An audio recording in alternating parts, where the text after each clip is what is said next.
ମୁଁ ଫକୀରମୋହନ ସ୍ୱୟଂଶାସିତ ମହାବିଦ୍ୟାଳୟରେ तो इंटीग्रेटेड बीएड से arts integrated BEd arts second year English honours पढ़ापढ़ी करुच्ची।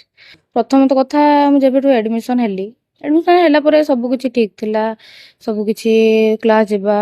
सार सहित भल कथा सार मो सब भल व्यवहार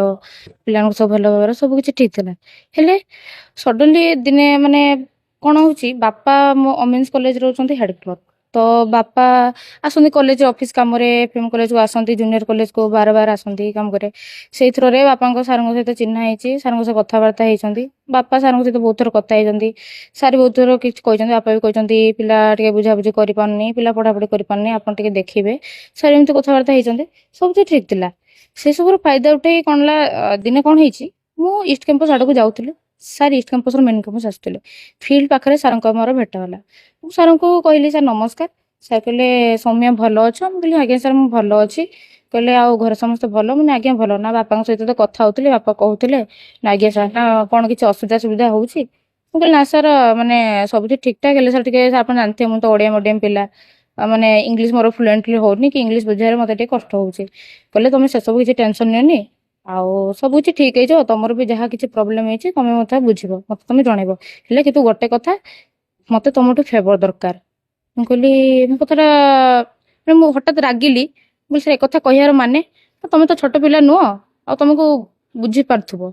ମୁଁ ସେଇଠି ଆଉ କୌଣସି ନା କୌଣସି ସାରଙ୍କୁ ଷ୍ଟେଟମେଣ୍ଟ ଦେଇଛି ନା କିଛି କଥା କହିଛି ସିଧା ମୁଁ ପଳେଇ ଆସିଛି। ମୁଁ କ୍ଲାସ୍ ବି କରିନି କ୍ଲାସ୍ କରିବା ପାଇଁ ଯାଉଥିଲି ମୁଁ କ୍ଲାସ୍ ବି କରିନି ସିଧା ରୁମ୍କୁ ଆସିଛି। ତାପରେ ମୁଁ ସେଇ କଥାଟି କାହାକୁ ବି ଜଣେଇନି କିଛି ବି କରିନି ସେ ସବୁ ଠିକ୍ ଥିଲା ଯାହା ବି ଥିଲା ମୁଁ କାହାକୁ ଜଣେଇନି କିଛି କରିନି। ତାପରେ ମୋର କ'ଣ ହେଲା ନା ମୋର କ୍ଲାସ୍ ଆବସେଣ୍ଟ ଥିଲି ମୁଁ क्लास एब्सेंट थी क्लास एब्सेंट रो कारण होची व्यक्तिगत कारण भी अच्छी प्रोफेशनल कारण भी अच्छी। प्रथम तो व्यक्तिगत कारण होची मोर देह खराब गोटे डायबिटीज पेसेंट सेटा कारण अच्छी। द्वितीय व्यक्तिगत कारण थिला आ गोटे कि मो माँ को ऑपरेशन थिला